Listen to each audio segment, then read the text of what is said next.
Hey up, it's Steve from the Old Yorkshire Geek, and welcome to my midweek live news stream. I know I'm a little bit late. I thought I'd be a bit more late than I am. I'm only like a minute or two late, aren't I? Whatever. I thought I'd be later than this. So anyway, welcome to the news. Got a few news items for us to look at, and some articles that I found interesting. Maybe not exactly news, but whatever. Hopefully you can hear me coming through both your lugos tonight, because I've got a new thing for my microphone. So hopefully we're in stereo. Hopefully, fingers crossed. And Josh Temple's here, harpoon at the ready. Thank goodness. Right, but before we start, don't forget, like and subscribe, share the videos, drop a comment, hit the notification tab. If you subscribed already, please do subscribe. We're inching closer towards 1,000 subscribers. So, help us get there. And I don't know what'll happen, but it'll just be cool to say I've got 1,000 subscribers. Right, anyway, sorry, my hair's playing Dicky Poggy. I've just washed it and I can't do anything with it. Right, so what else was I saying? All right, we're live. Right, we're live on YouTube, I hope. There we go. Yes, we should be live on Rumble. So let's check that one out. I hate that you've got to refresh it and it doesn't just appear. Yes, we're live on Rumble. And we should be live on Twitch. I'm hoping. Got to refresh that as well. Unbelievable. Right, yes, we're live on those three platforms. And Josh Temple says, audio is good. Thank you very much. And Wingray says, the chat box finally loaded. Is it, is it playing up? Anyway. Right, so we're live on those. Later on, I'll upload it to Spotify, Amazon Music Podcasts. I'll add timestamps. And the links for all the articles are in the description. And later on, I'll add timestamps and all that jazz. I'm also on Facebook, X and Instagram. Links are in the description for all that, as are the links for my 2 books. Got to keep plugging them, even though I wrote them like 1,000,000 years ago, but got to keep plugging them. Mercury Rapids, a light-hearted sci-fi action-adventure about UFOs and stuff. And Silent Predator, a short horror novella about big cats eating people in a North Yorkshire village.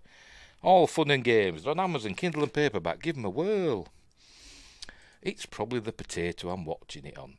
Windgrace doesn't sit at his computer. He wanders the earth, listening to podcasts and YouTube videos on his phone, like in the store. 'Cause he's a strange man. But anyway, I'm sure Archmage Frey's strange as well. But you never see him in the same room at the same time. Right, is that it? Right, we can get on with the news. So off we go. Right, first up, big news is the release of the film, the big film of the week, maybe of the year, we will see. Deadpool and Wolverine. So let's have a look. The first story is from The Hollywood Reporter by Aaron Couch and Zoe G. Phillips. Deadpool and Wolverine celebrated as Marvel love letter with epic action in first reactions. This is from an article from yesterday. We'll look at the Rotten Tomatoes scores in a moment. Does Archmage wear glasses? I don't know. I've never seen him. I imagine he's some Cthulhu type, entity. So he might not even have eyes. I don't know. Hang on. Yes, but he doesn't need them. Oh, right, fair enough. Right, Ryan Reynolds and Hugh Jackman star in Marvel Studios' first R-rated feature. Is that true? Yeah, I suppose it is, isn't it? Which bowed Monday in New York. And there's a shot.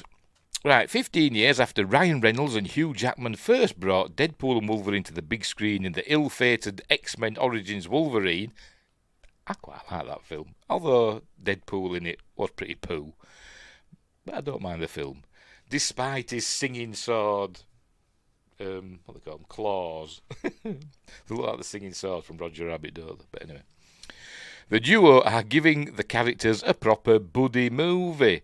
Reynolds and Jackman premiered their movie in New York on Monday, while press across the country also were treated to the first full screenings of the movie.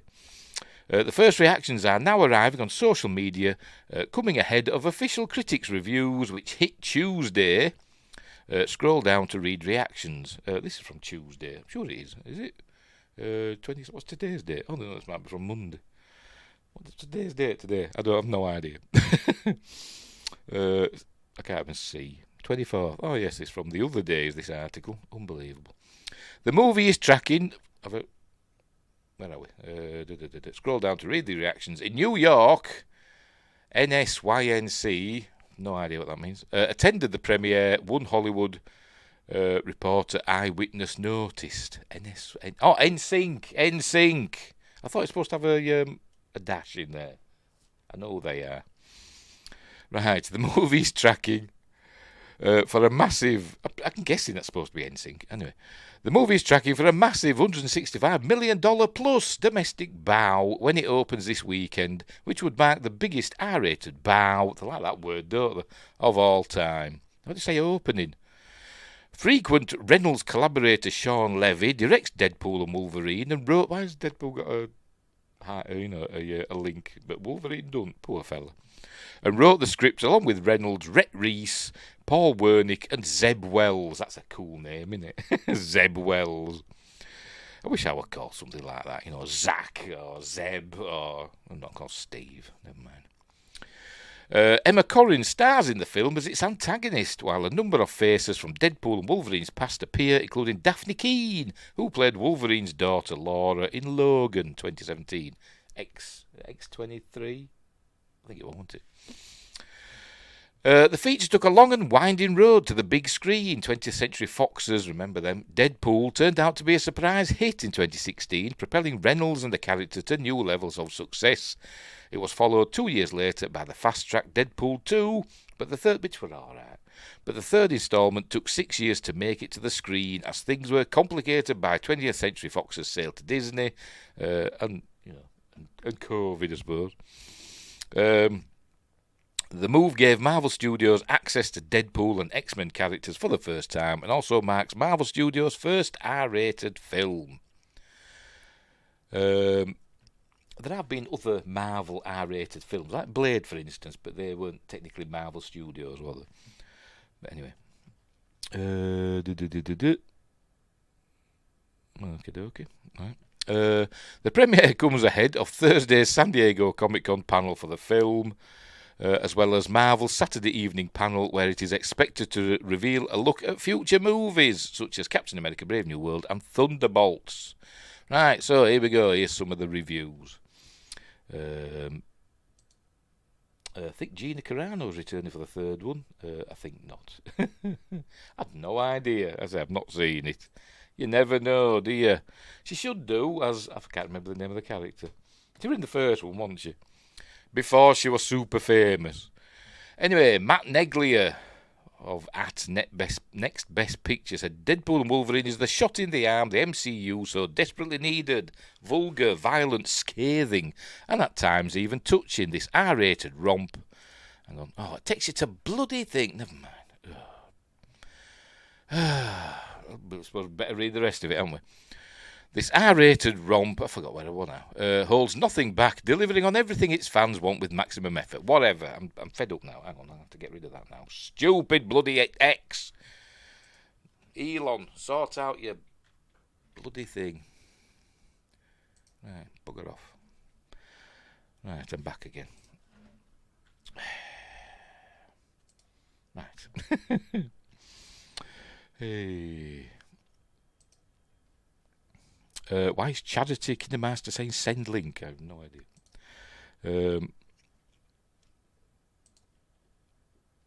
X gonna give it to you, says Wingrace. Yes.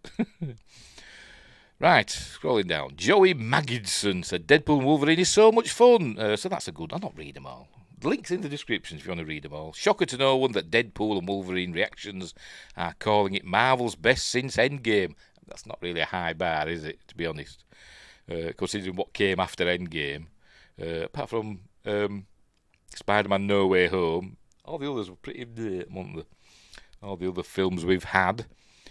Deadpool Wolverine is exciting, the Hollywood Handle says, as you're expecting it to be. It manages to have the same tone as the previous films with super funny jokes and a story that will have you laughing and crying. And they've put some pictures in. I think she's the baddie, isn't she? She's something to do with Professor X, isn't she? But I'm not sure what. Grace will know. She's something like the daughter of Professor X or something like that. I don't know. BD, Brandon Davis, BD, says Deadpool and Wolverine is an insane, bombastic Marvel wet dream. Plenty of surprises, but with epic action, excessive violence, and relentless humour, most of which landed for me. How long's it gone for? Anyway, read the rest. But we want to look at those Rotten Tomatoes scores, don't we? Which is surprisingly low. Given what we're reading now, everybody's saying it's amazing. But anyway, Cassandra Nova, a parasitic twin. Oh, that Charles killed in the womb. It's a bit dark, isn't it? Obviously didn't kill her enough because she's in this film. Right, here we go. Deadpool and Wolverine on Rotten Tomatoes. Let's call the whole thing off. There we go. Deadpool and Wolverine. There we go. 81%. You wouldn't think so from those reviews, would you? But if you click on it, obviously there's no audience score yet because it's not actually out, is it? Yet. Is it like midnight tonight? I don't know.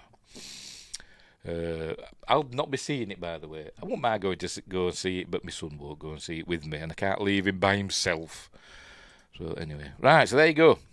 Top critics, 63%. Unbelievable. All critics, 81. But top critics, 61%. Why? Let's have a read. So they've given it 4 out of 4 as Dominic Bays. 3 out of 4 from Peter Howell. But David Sims, not impressed by the looks of it. He's given it a splat.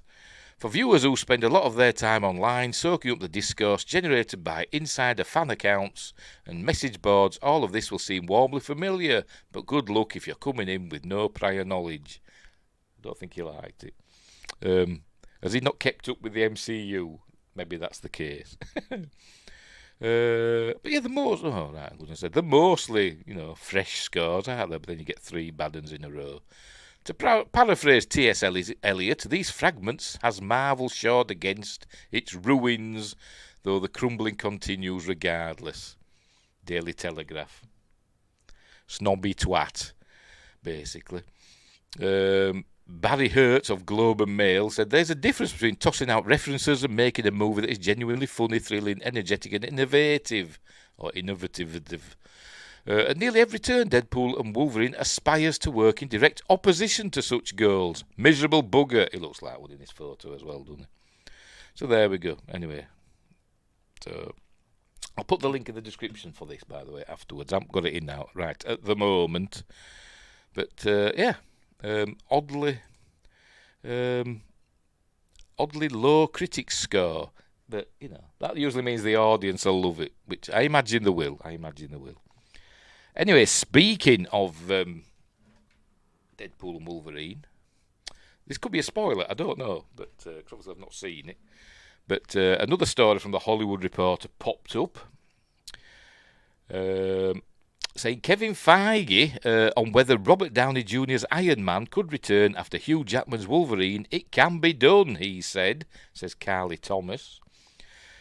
Jackman was able to reprise his beloved character for Deadpool and Wolverine, all thanks to the MCU multiverse. And there's Kevin Feige again. Still looks like Mike Mercury from Supercar. Kevin Feige is revealing if he thinks Robert Downey Jr. and Chris Evans could come back to the MCU as Iron Maiden and Captain America. Steve Rogers, because Steve Rogers is Captain America. Respectively, following Hugh Jackman's return as Wolverine for Deadpool and Wolverine. There's somebody in there that comes back in this, because I saw it on Twitter. I thought, oh, thanks for the spoiler, Twitter. Sorry, X. I'll not say who it is, but somebody from the MCU's past, very early past, but I'll not say who. Thanks to the multiverse, which can have different iterations of the same characters, the Marvel Studios boss confirmed it can be done as long as great care is taken with the superheroes and their storylines. Just think of the money. Think of the money you get on the film if, Iron Man, what's his face? Robert Downey Jr. as Iron Man came back. You'd be printing money. That's the key, right? How do you do it in a way that maintains what has come before and in a great way? Feige recently told Discussing Film, and we've been spending, the last 2+ years figuring that out for Wolverine. So what's to come? We'll see. We're just proud that we, I think, have figured it out for Wolverine. I think Hugh's appearance and starring role in Deadpool and Wolverine is a great sign that it can be done if great care is taken. Wingress says they better bring back Hasselhoff Fury. That's all I want. Did he play Fury in one of the old films? David Hasselhoff, I don't know. I imagine he did. You never know. You never know, do you? Anyway, Downey and Evans both left the Marvel Cinematic Universe in 2019's Avengers Endgame, which also saw the notable death of Downey's Iron Man / Tony Stark, Jackman's Logan / Wolverine, also made a heartbreaking sacrifice at the end of 2017's Logan. Or did he? I mean, that cross on the grave moved, didn't it, at the end? However, the Les Mis actor was able to find a way to reprise his character in the upcoming Sean Levy-directed movie without damaging the legacy of that film. Well, yeah, it's obvious because it tells us, doesn't it, that it's from a different universe. It tells you that in the trailers. Feige previously told Empire magazine in May that he actually warned Jackman against reprising the beloved character again. I said, "Let me give you a piece of advice, Hugh. Don't come back," he recalled. Because Kevin Feige must be some sort of idiot. He must be. You had the greatest ending in history with Logan. That's not something we should undo. And they haven't undone it. Nick Fury, Agent of S.H.I.E.L.D. 1998 movie. It's crap but great. I imagine it is. Particularly if it's got David Hasselhoff in. The Hoff. The actor eventually convinced Feige that it would be worth it since he would be playing a version of Wolverine that's different from his previous portrayals in the X-Men movies. Jackman also told Empire at the time that he was excited about the R-rated Disney superhero film because he gets to show different sides of Wolverine we haven't seen before in the movies. Are you making noises?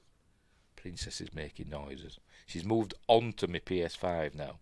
Before, she was lying down in front of it. Now she's lying on it. I'm going to have to give it a good clean. Get all her fur out of it. So there we go. So that's... I think they will. I think they will because they're hemorrhaging money now on stuff.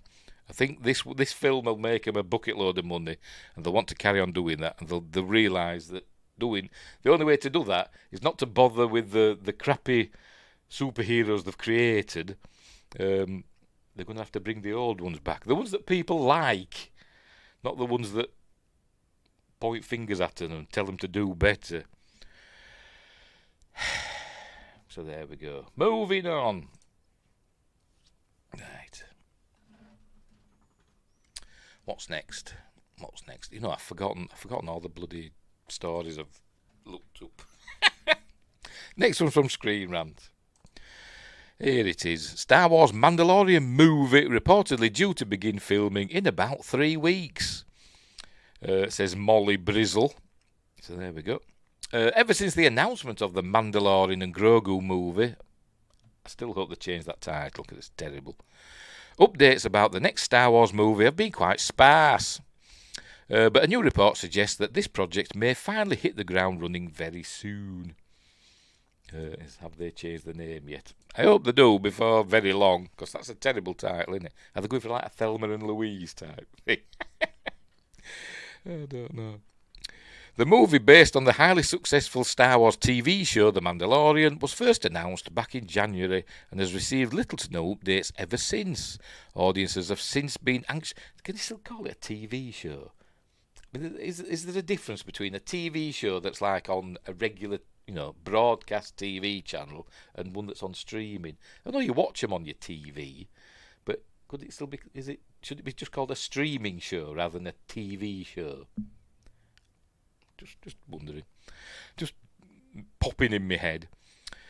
The movie based on the highly successful Star Wars streaming show, The Mandalorian, was first announced back in January and has received little to no updates ever since. Audiences have since been anxiously awaiting any kind of news. Excuse me. Oh dear.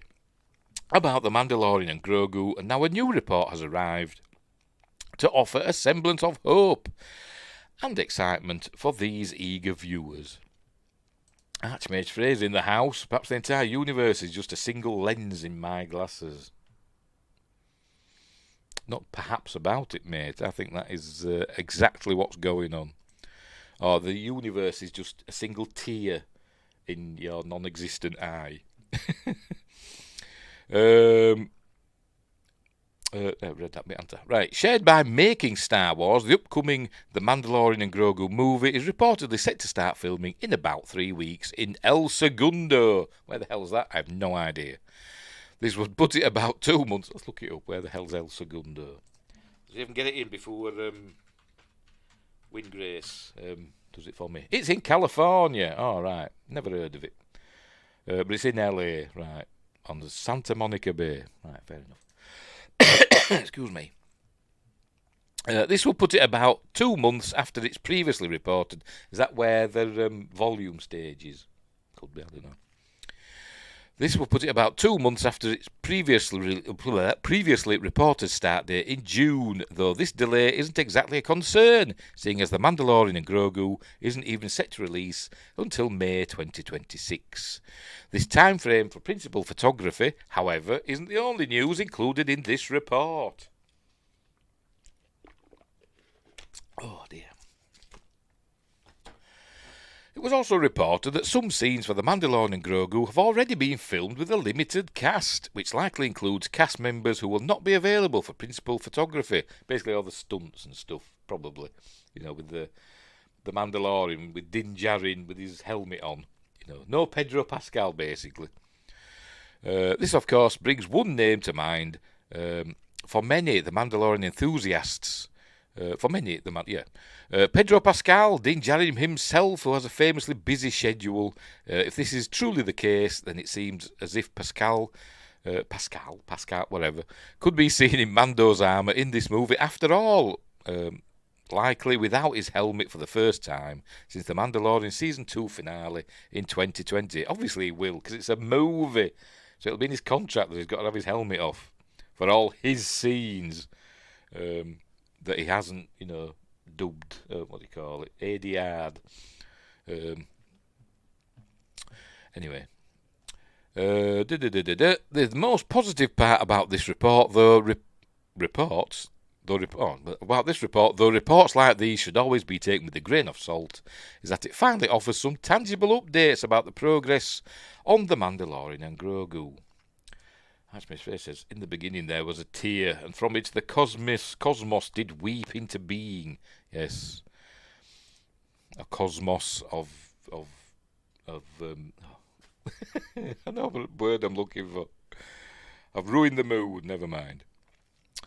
Anyway, not only does it give audiences a specific date to look forward to, but it also hints at what's to come in the story. With the potential for Pascal to have already filmed scenes he's needed for, probably not many, to be completely honest. While all of this has yet to be officially confirmed, most of the film he'll be in a booth talking into a microphone, I imagine. While all of this has yet to be officially confirmed, it's certainly an exciting step forward for Star Wars and The Mandalorian enthusiasts. Oops. Fun connection. Coming up, do you mean? I don't know. Anyway, hopefully this is just the start of the Mandalorian and Grogu news and updates. It's been a tough year following the Mandalorian Season 3's ending, with little to no information being provided about Din Djarin and Grogu's future, especially in a potential Season 4. This movie is going to be Season 4. Now, however, it won't be much longer before The Mandalorian and Grogu is finally in production, officially ushering in the next era of Star Wars movies. We'll see. The Mandalorian Grogu hits theatres May 22nd, 2026. We'll see. You never know these days what's going to happen. Winger says, I left my wallet in El Segundo is a song from a tribe called Quest, which was referenced in a Prodigy title this season. Oh, cool. It's a tribble called Quest, the episode, wasn't it? There you go, Trek Nection. Hey dear. Right, so we're going to film it in 3 weeks with Pedro Pascal, I imagine. I bet they've done all the hard stuff, the stunts or the special effects shots or whatever, we're bombing about on his, doing stuff with his helmet on, the action. But now they just need him to talk a bit with his helmet off. So they'll be the ones that'll film. Right, so we'll move on. I couldn't care less. Why don't they just do season 4? I don't care about a Mandalorian Grogu movie. I don't care about a Rey movie either. Just do something else. Anyway, moving on to Sci-Fi Quest's favourite film in the universe. That bigger. Rebel Moon. Here we go. Rebel Moon, the director's cut trailer previews new versions of Zack Snyder's space opera. Mandalorian X Grogu. You never know, do you? I mean, that sounds a bit creepy, though, doesn't it? So something you carve on a tree. Anyway. There's more Rebel Moon on the horizon. Yay, says I. I didn't mind them. They weren't amazing, but I didn't mind them. Netflix has released the first trailer for Rebel Moon, the director's cut, the extended version of Zack Snyder's sci-fi space epic. Build a sexier and bloodier. Rebel Moon, the director's cut, is the hardcore R-rated expansion of Snyder's 2 Rebel Moon films, including Chapter 1, A Child of Fire, Chapter 2, The Scargiver. The director's cut's new titles are Rebel Moon Chapter 1, Chalice of Blood, and Rebel Moon Chapter 2, Curse of Forgiveness. So they're essentially different films. The director's cut will include new scenes. By the way, this is on Digital Trends. Dan Girolamo. The director's cut will include new scenes shot specifically for the extended versions. Per Netflix, the director's cut synopsis states, a peaceful settlement on the moon. We all know what's bloody happening. We've seen it, haven't we? It's been on Netflix. But it's going to be the same film with more, blood and boobs. New scenes, or nude scenes. Yes, new nude scenes. Looks to be. I think the video is age restricted and only available on YouTube. Fair enough. Rebel Moon stars Sophia Boutella, blah blah, all these people that we know. Snyder has become synonymous with director's cuts, the most famous being Zack Snyder's Justice League, which were really, really good. I just don't know why I did it in 4:3. Don't know. AKA the Snyder Cut. Snyder wrote on X, formerly Twitter, that the director's cut is how he originally envisioned Rebel Moon. What, an R-rated, with all blood and guts and sex and stuff. I thought it was supposed to be a Star Wars film. Probably why it got rejected then, I imagine. Chalice of Blood clocks in at 3 hours and 21 minutes, while Curse of Forgiveness comes in at 2 hours and 50 minutes. Snyder received some of the worst reviews of his career for Rebel Moon, with Digital Trends calling it a glum Star Wars rip-off. However, audiences did stream Rebel Moon, becoming one of the most popular movies on Netflix during its debut week. Anyway, August 2nd it's coming out. We can't watch the trailer because it won't show us it. There's lots of blood in it, shooting people and blood spraying about, and then there's a weird, I don't know, creature, I don't know, something that probably looks like Archmage Frey, I imagine. Can we watch it on YouTube? Will it let us? Just let me remove that a moment and open link in new tab and see what happens. Just bear with me. Right, it's coming on now. Here we go. Right. I'll put you back. There we go. Hang on. Right, so we'll watch the trailer. You can. Oh yes, you can see. There you go. YouTube Premium for a month. Oh dear, I'm not paying $12.99 a month. This is my free trial. Anyway, so off we go. I will have to mute myself, I do believe, but here we go.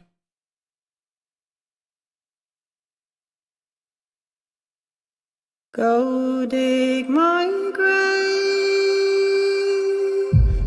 both wide and deep. Place a marble stone at my head and feet, and on my breast a snow white dove. Tell this world that I died for love. Oh Lord, oh Lord, oh Lordy.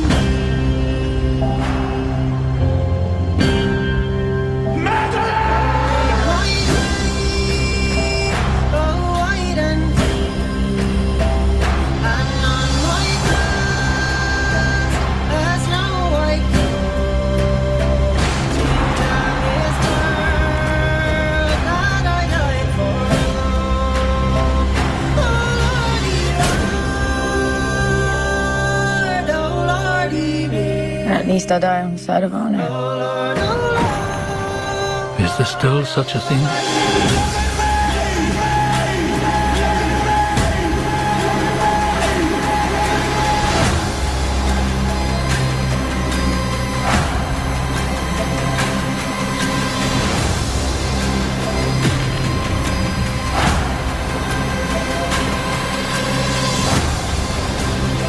Their wrath will be my vengeance.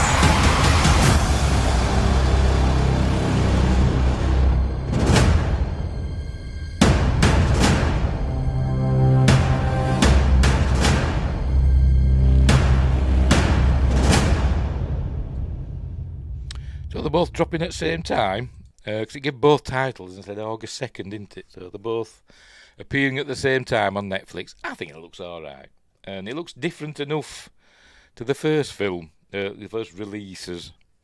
But anyway, God knows who that is, don't know. Kind of looks like something from like a comic or something, what is it, like Mobius, them French comics. Reminds me of something from there, doesn't it? There's no stormtroopers or stormtrooper-like soldiers in this. It's supposed to be a Star Wars rip-off. But there's no, like, stormtrooper-type soldiers, is there? Anyway. Winkler says, don't hate the song. Yeah, we're alright. Looks like not Tarly.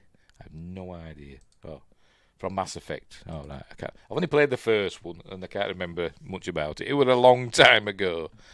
But anyway, Archmage Frey is talking to us from beyond the mists of reality. My countenance shifts like the sands of time, unfathomable and ever-changing. To gaze upon me is to peer into the depths of the cosmos, where secrets are whispered by the stars, and the veil of reality is but a fleeting shadow. How Lovecraftian. Oh dear. You're one of those aliens from the fourth kind, aren't you? That's what you are. Terrible to behold. Anyway, I'll watch it, says Josh Temple, to see if it's better than it was. I imagine it will be. Better. 'Cause a lot of people didn't like it, so it can't be any worse. For those people that didn't like it, I don't think it can be any worse, but you never know. It's Josh, bloody Josh in my brain. It's Zack Snyder after all. But anywho, cool. Pew pews, because it's Star Wars and stuff. And I imagine, hang on, where is it? There we go. That's what Archmage Frey looks like, but without the boobs. Anyway, so there we go. Rebel Moon is better with the sound off and great music on instead. Probably. Much like Sucker Punch, it's the music videos, aren't they? Zach wishes he could be a Josh. Yes, he probably does it. But lies awake in bed at night thinking, God, I wish I were called Josh. Just like me. Because I want to be part of the council and I'm not allowed. Anyway. Because of the quirks of fate. Where's F11? You're there. Oh, press the wrong bloody button. There we go. On the wrong screen. I'm hopeless. Right, next. What's next? Oh, Star Trek. Moving on to Star Trek now. That's what we're doing. The story's a bit all over the place, going backwards and forwards. So we're doing some Star Trek, and I think we're going back to Star Wars, and then some other stuff. Right, so here we go. This is from Cinema Blend. Adam Holmes. Simon Pegg is still game to do Star Trek 4, but he explained why the sequel is forever tainted. He makes a good point. When you put... reading that bit. And there he is, as Scotty, with... I forgot the name of the actor. Is it Tiny Ron or something like that? No, it doesn't sound right. Can't remember what he's called. Hated that character. But anyway. Right, if you have a Paramount Plus subscription, then the TV gates of Star Trek have been opened back up to you since 2017 with shows like Discovery, Picard, Strange New Worlds, Lower Decks and Prodigy, not on Paramount, which is now on Netflix, breathing new life into this corner of the franchise. Film-wise, though, it's been 8 years since the release of Star Trek Beyond, and development, again starring Sophia Boutella. I liked her in that. I like Sophia Boutella. She's a bit, she needs to eat some pies, and she's a bit mannish in a weird way.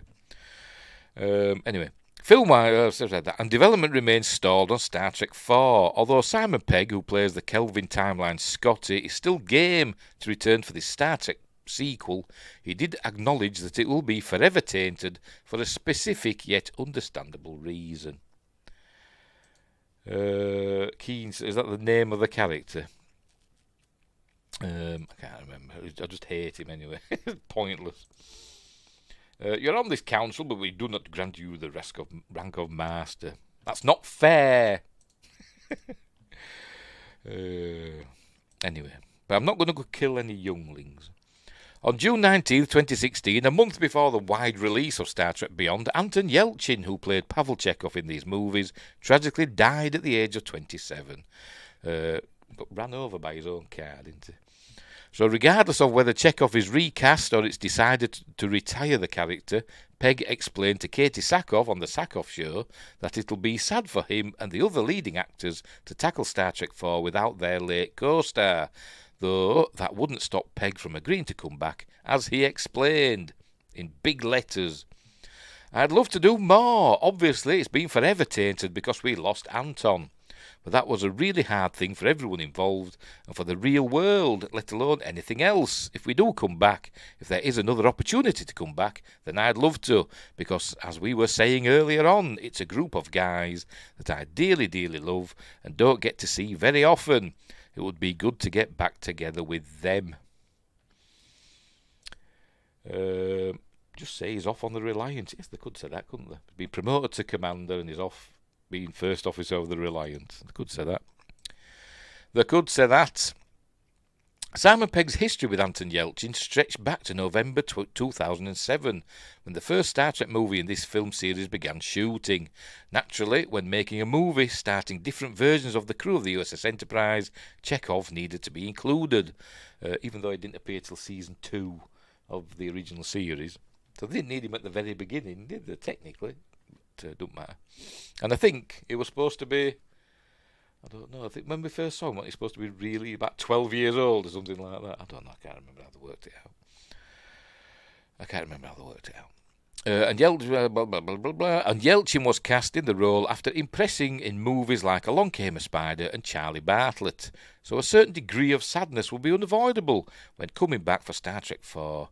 But nevertheless, Pegg would welcome the opportunity to reunite with Chris Pine, Zachary Quinto, Carl Urban, Zoe Saldana and John Cho.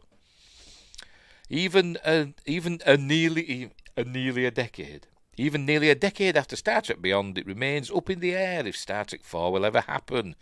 On the one hand, it was reported in March that the flight attendant Steve Yockey was writing the script for what's expected to be the final instalment of this saga. On the other hand, Chris Pine was caught off guard by this news in May, and he still doesn't know where things stand on the project. Oh, we haven't done yet. I thought that was it. Well, the guy playing Kirk in Strange New Worlds is 42 and not a captain yet.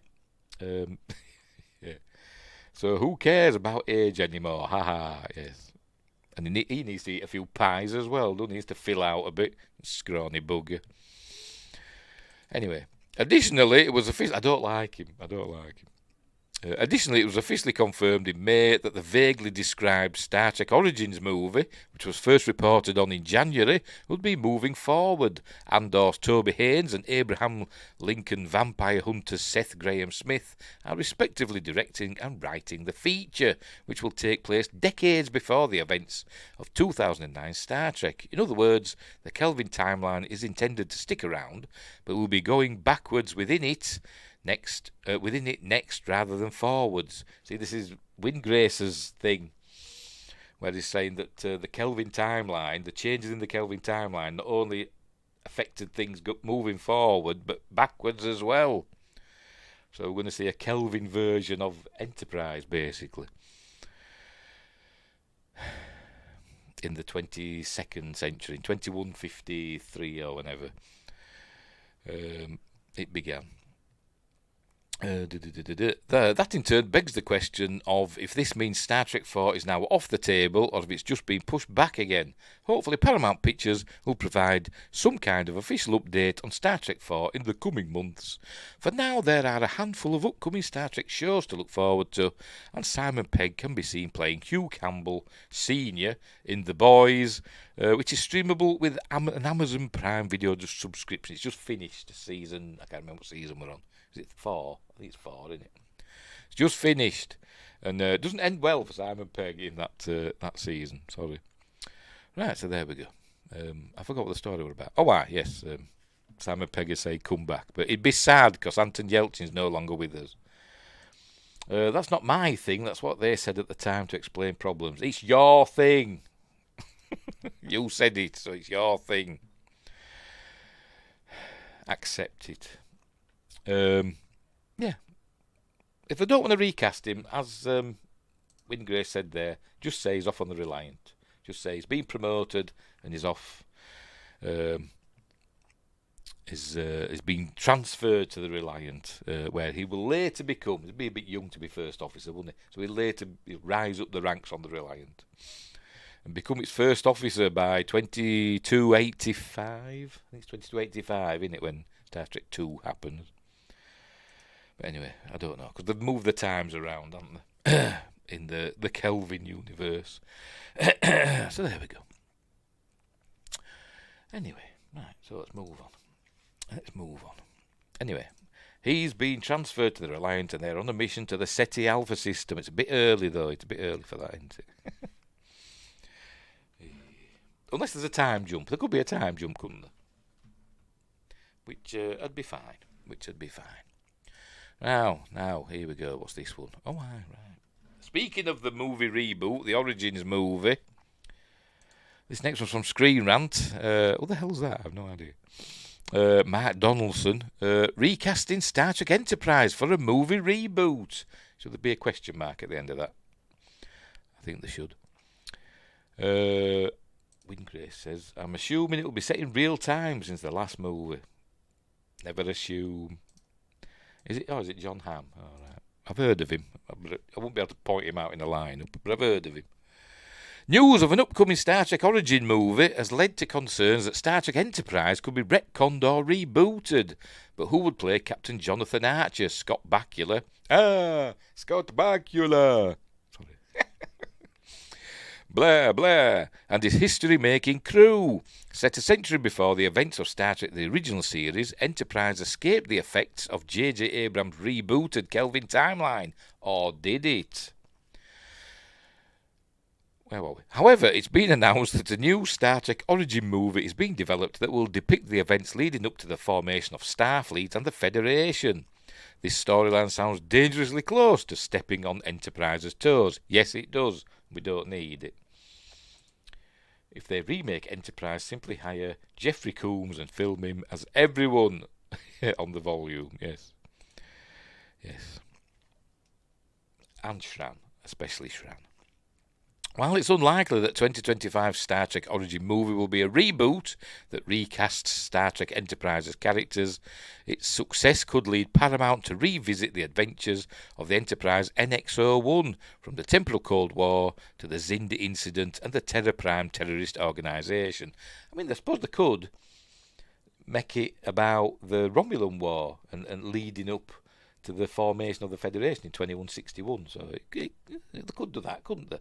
They could finish off what Enterprise was supposed to finish off before it got cancelled. I suppose they could do that, couldn't they? They won't, but they could. You know, the fans would want me, I'd want them to do that. But they won't, because, we said, why won't they do that? And in the words of Commander Krug, because we wish it. Anyway, from the temporal Cold War to the Xindi incident and the terror, I've read that, haven't I? There are no shortages of Enterprise story arcs that could be adapted for a movie. Although an Enterprise reboot movie remains hypothetical, the idea of a new Star Trek Origin movie does make one ponder who in today's film and TV landscape could play Archer and the crew. Oh, right, it's a list. I didn't even realise it were a list. I should have saved this for Patreon, shouldn't I? Never mind. I think it'll be a low-budget web series starring Connor Trinneer in the vein of Stargate Origins. Just put some white stuff in his hair to make him look older. Anyway. Right, so number 8, David Harbour as Shran. No, just put Jeffrey Combs as Shran. He'll probably still look the same. He's under makeup, he'll be fine. Oh dear. Best known for playing Jim Hopper in Netflix's Stranger Things, David Harbour could be a great fit for Shran in the Star Trek Enterprise movie reboot. Remember, this is all hypothetical, so they're just throwing crap in the air. While it would be very difficult to replace beloved alien actor Jeffrey Combs, David Harbour has the dry wit and irascibility that made Shran such an enjoyable character, having previously played Hellboy in the eponymous 2019 movie, not the original, not the Guillermo del Toro one, the I forgot his bloody name now, Neil Marshall one, the Neil Marshall version. David Harbour would cut a more imposing figure as a movie version of the Andorian, but at least he'd be no stranger to spending time in heavy creature makeup. Reducing Star Trek Enterprise down to a movie may rob Shran of the bulk of his arc, meaning that his bond with Captain Archer may be formed after just one feature film. Like I said, if they set it, this could be like, it could be like the season 5 of Enterprise. So they could have him, because Shran was supposed to join the regular crew apparently, or become a regular cast member. In season 5, but it never happened. I think I'm just going to make my own list videos because I hate this. All right, okay.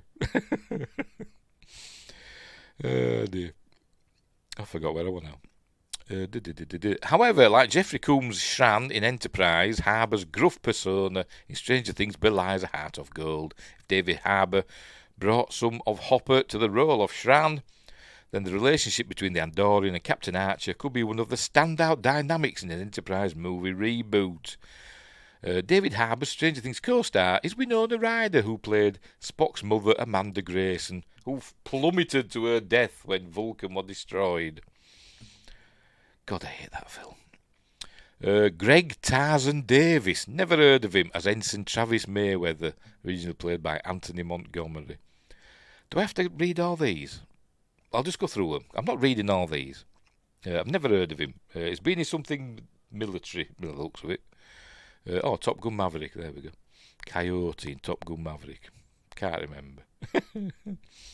Who else? Ashley Park as Lieutenant Hoshi Sato. She was an ensign, actually. But never mind. But maybe she's been promoted, because it's going to be season 5 of Enterprise. Zach Galifianakis as Dr. Phlox. Whatever. Josh O'Connor as Lieutenant Malcolm Reed. Whatever. Don't care. Austin Butler. Yes. Now that is one I can go with. Because Austin Butler's amazing. as Commander Trip Tucker. Yes, so that's one I agree with. He would play a good Trip. Right, and we haven't done yet. Alicia Vikander as Sub-Commander T'Pol. I don't bloody think so. Jesus wept. She already ruined being Lara Croft. Jesus Christ. Yes, Sydney Sweeney as T'Pol. Yes, that's more like it. Oh dear. I'll just get Jolene back. Just get Jolene back. What else? John Hamm as Captain Jonathan Archer. So you were right. Whatever. I didn't know it were a list. I should read the article, shouldn't I, before I add them. But who's Adam? Don't know. But yeah, whatever. But I think they should do that. But they won't. They won't do it because that's what we want. They'll do. It won't be season 5 of Enterprise. But it would be good if they did that. The Romulan War and leading up to the formation of the Federation. It'd be cool. I don't know if you could get. We don't know how long did the Romulan War last. Has it ever been stated? I suppose it has in books and stuff, but I don't know if it's been mentioned in canon how long it actually went on for. I'll be starting to watch Enterprise over again. I watch it quite regularly, Enterprise. Possibly Jenna Ortega as well, but now I'm just naming the 3 biggest actresses currently. Sorry, I missed that one. Sorry. Actually, I think Anya Taylor-Joy could do it justice, though. Well, on back to Paul.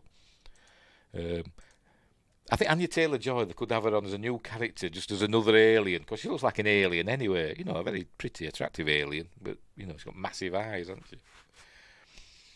Anyway. So there we go. Supposedly, 2156 to 2160. Oh, right, was the war. Right, so it were 4 years. Right. But is that in canon? Has that been mentioned, has it been mentioned on screen, or is that just in books? Don't know. They could do a trilogy. Have it in a trilogy. The Romulan War trilogy of films. I don't know. Anyway, they should do these Paramount, doing Section 31 movie. They should do a Romulan War movies. As a follow-up to Enterprise. And then we can see the NX-01 with its secondary hull, like we saw in Picard at the space dock thing, the Fleet Museum. Anyway, moving on. What's next? Speaking of Section 31, that's what's next from space.com. There we go. Jeff Spry. Everything we know about Star Trek Section 31. Michelle Yeoh returns as Empress Emperor Philip Giorgio in his new Paramount Plus movie. She's had a sex change as well. She's trans. And there she is with whoever that's going to be. Supposedly, we're getting a new Trek series announcement at San Diego Comic-Con. We'll see, won't we? It'll be something we never. Star Trek Legacy coming mid-2025. Wouldn't it be weird if that happened? Wouldn't it be weird? She is trans-dimensional. Well, she's been everywhere all at once, or whatever the title of that film is. Right, the 25-year evolution of the Federation's clandestine spy division, known as Section 31, and its presentation within the Star Trek universe has taken a few twists and turns over the years. Excuse me. Oh dear. Josh says, I'd like Selena Gomez as T'Pol. I know the name, but I can't think what she looks like. I'm bloody hopeless, I am. But... Anyway, I'm trying to think of somebody who I'd like to see as T'Pol, and I can't picture her as anybody but Jolene Blaylock. Who now could play her that I've seen? I don't know. I'm thinking Jenna Ortega, but is she tall enough? I don't know, because Jolene Blaylock's quite tall, isn't she? They need an imposing woman, a handsome woman that's tall. But anyway, tallish, should I say? Anywho, this covert operations unit has morphed from its introduction as an autonomous intelligence agency in the 1998 episode of Star Trek Deep Space Nine titled Inquisition to being considered for its own proposed TV series, and now to Star Trek's very first streaming film for Paramount Plus. Kurtzman and his cronies have no idea what Section 31 was. They thought it was just Starfleet intelligence. That's what they thought. But, it's not. Anyway, along the way, Section 31 has been referenced multiple times in Star Trek Enterprise, Star Trek Into Darkness, Star Trek Discovery, Star Trek Picard, and even the animated series Star Trek Lower Decks. This darker-toned movie recently wrapped filming in Canada and will showcase Academy Award-winning actress Michelle Yeoh returning to portray, they've done it again, Emperor Philip Giorgio. Well done, space.com. Stick to, stuff about space, actual factual stuff. Galaxies, nebulas, comets and all that jazz. Stay away from science fiction. Empress Philippa Giorgio. Or ex-Empress Philippa Giorgio. From the Mirror Universe. Anyway, as seen in the premiere season of Discovery, this character initially appeared as the esteemed Captain Philippa Giorgio, before perishing in the pilot. They're re-emerging as a more... Does the bloke that wrote this actually think it was a woman called Philip? Fair enough, they've got a woman called Michael, so, why not? Why not? Selena's not tall, but has that look. She was in Only Murderers in the Building. I've not seen that. It's on Disney Plus over here, and I've heard it's really good. Only Murderers in the Building, but I've not watched it. Oh, crikey. I went doolally then. They spelled that last name wrong too. Have they? I can't remember how to spell it. Is it no E in it? Is it just Gorg? I don't know how you spell it. But yeah, it doesn't look right, does it? Before perishing in the pilot, I liked Captain Giorgio. I thought she was good. But I didn't like the Empress. I think she was trying too hard to be evil. Anyway, then re-emerging as a more sinister iteration from the Mirror Universe. Now marooned in the prime Star Trek dimension, she's recruited into the shadowy, unofficial espionage organisation. It's that unofficial, they've got their own badges and fleet and space stations. As their newest and most formidable agent. It originally was one man. It was Sloan. Maybe occasionally we saw him with a couple of, heavies, but it was essentially one man. Giorgio. How they spelt it? Giorgio. That's how they've spelt it. Have they spelt it? Yes, that's how they've spelt it. Georgiou. Yes, that's how they've spelt it.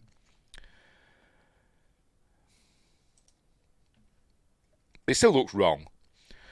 As post-production work continues on the project, let's examine all the... Has it misspelled elsewhere? It's right there, isn't it?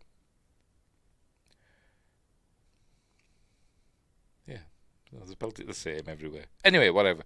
As post-production work continues on the project, let's examine all the intel we've gathered about Star Trek Section 31 and its cabal of Mission Impossible spies. And there's the poster. Do we know when it's coming? Has it got a date yet? Can't remember. Right, so anyway, it says here. Principal filming for Section 31 began on January 30th, 2024 and ended March 13th, 2024. It looks like there's no I in it. Oh dear. I hate this promo poster. It looks so amateur. It looks like I've made it, doesn't it? It's not amazing, is it? It's just a photo of her and then they just stuck that over the top of it. Anyway, why couldn't they get Drew Struzan to do a proper painting? Anyway. Ended film on March 13th. Anyway, taking into consideration the time it takes to edit, score, mix and integrate special effects shots in the movie, the earliest fans are likely to see this project streaming on Paramount Plus is sometime in late 2025 or mid-2020. Everything happens mid-2025. That's the, nexus point for... There's going to be a big change. It's like 2012 is mid-2025. So there's no official release date yet. Storyline details for Section 31 are still being kept under lock and key, in keeping with the film's secretive theme. However, it has been disclosed that the timeline is set to coincide with Star Trek Strange New Worlds, sometime after the conclusion of Star Trek Discovery Season 2, and a decade prior to the events of the original series. Oh, I didn't know that. I didn't know it was supposed to be set in the Strange New Worlds timeline. If you recall, at the end of Discovery's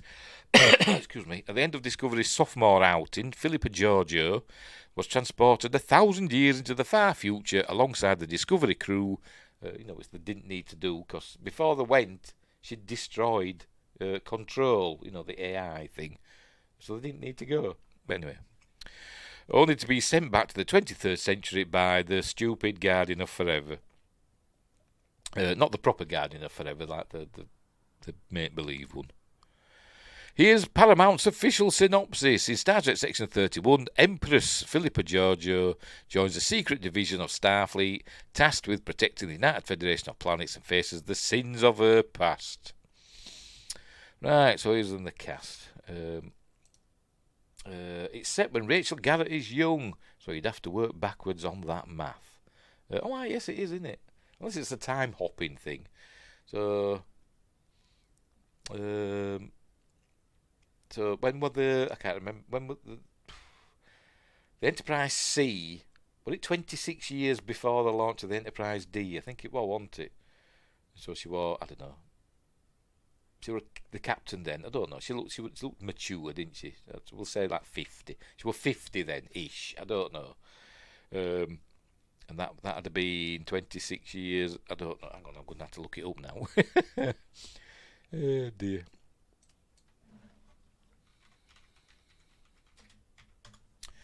Enterprise C. Destroyed in 2344. Right. So that's when we'll say she was, I don't know, 50 or thereabouts. So if it's a young one, so but it still doesn't work, does it? Because it'd be, I don't know, 2394 for it to be fit. I'd be born in 2294. Sorry, so that's not in the Strange New Worlds timeline, is it? God knows. Anyway, besides your starring role, Section 31 ensemble cast is graced with the talents of Omari Hardwick, Casey Roll, Sam Richardson, Sven Rygrok, Robert Kaczynski, Humberly Gonzalez, I've never heard of any of these, James Hiroyuku Lau, Joe Pinge, don't know, Miku Martineau, and Augusto Bitter. Never heard of any of them. No further news has been released as to the roles each of these actors and actresses, I imagine, will fill, but we absolutely expect some surprise cameos from members of the Discovery and Strange New World series. Sam Richardson is in Lower Decks. Right, okay. Fair enough. Well, his voice. His or her, I don't know. But anyway. I'm beyond thrilled to return to my Star Trek family and to the role I've loved for so long, Yo said in a January press release. Section 31 has been near and dear to my heart and Alex Kurtzman's since I began the journey of playing Philippa all the way back when this new golden age of Star Trek launched. It's not a golden age of Star Trek. It isn't. The golden age of Star Trek was the Berman era. That was the golden age of Star Trek. This isn't. Although I do like Strange New World. To see her finally get her moment is a dream come true in a year that's shown me the incredible power of never giving up on your dreams. You gave up on a series, didn't you? No, it's a film. It's supposed to be a series. But then you won an Oscar and probably priced yourself out of the market. We can't wait to share what's in store for you, and until then, live long and prosper, unless Empress Georgiou decrees otherwise. And this is going to eat some, I can never remember. Whatever. Saru aliens. I forgot what they bloody call them. No trailers, but they're suggesting we might see one at Comic-Con in All H. Right, writers, who's directing, right? Olatunde Osun Sandman serves as the director. All right, so he's directing it. He did The Fourth Kind, which we did last week on Friday Night Appointment with Fear. A great film, in my opinion. If we're equating it to comics, a Bronze Age, lots of quantity, but not all quality. Yes.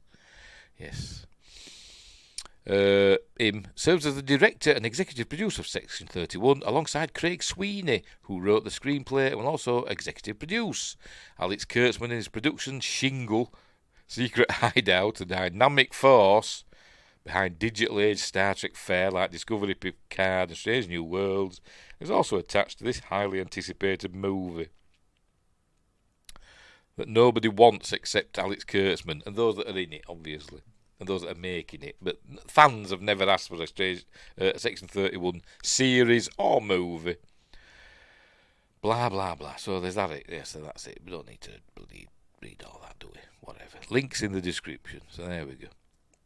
So what we know about it is not much, to be completely honest. We don't even know this is.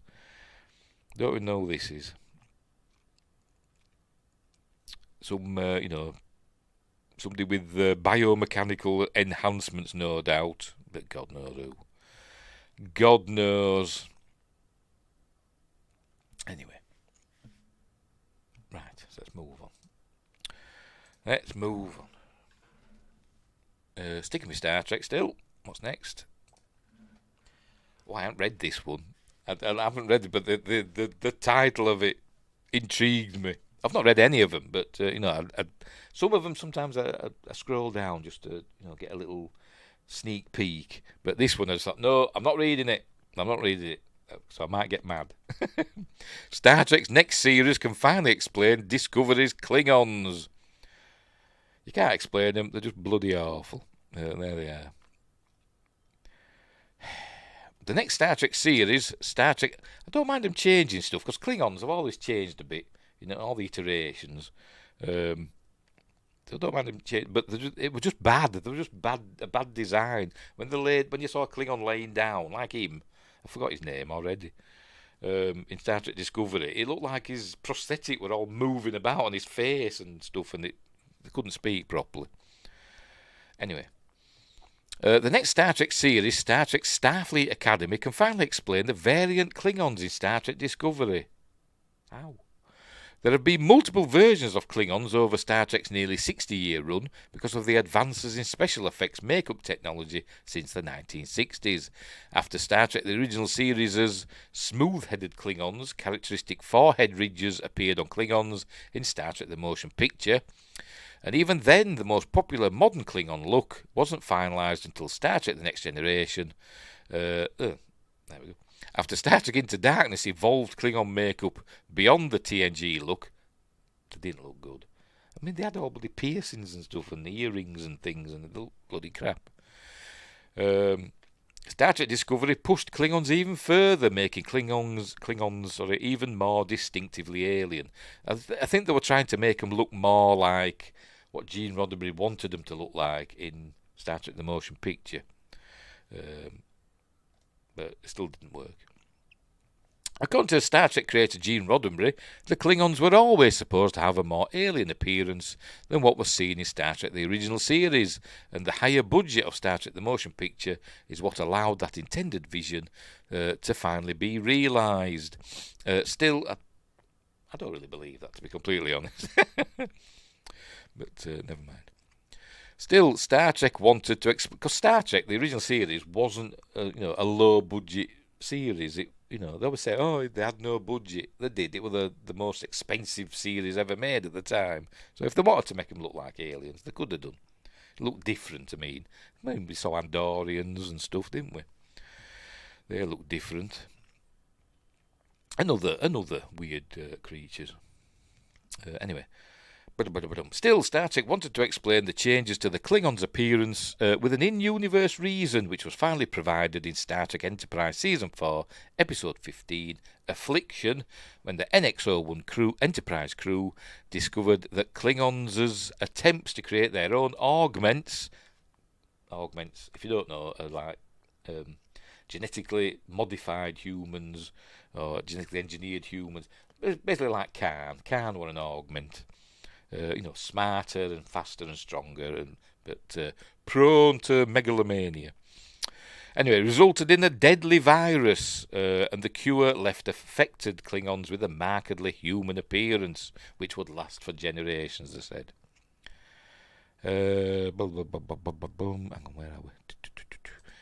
The colouring was just bad. Yes, the colouring was terrible. That's said the design was poo. It looks more like paint and hence fake than human skin tones like they did in TNG. Yep. Should have just brought Michael Westmore back. If he's still working, I don't know.